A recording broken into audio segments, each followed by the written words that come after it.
Hi everyone, this is a product I bought from Amazon. So what you can do with this product is you can plant according to this grid. It's color coded, which tells you what kind of placing that you should plant the seeds into the soil.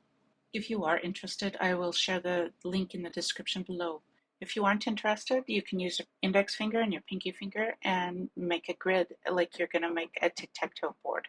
Here I used the red circles to plant my black-seeded Simpson. I also used the blue circles to plant the head lettuce like the romaine. In this particular garden, I used the blue circles as a template to distribute the corn evenly. I would also like to add that this product also includes a wand which has two sides. So one is a depth marker and the other side is a spoon, which allows you to put seeds individually into the spots. This gizmo makes it easy if you want to do succession planting. I do like this product and I am looking forward to using it in the future.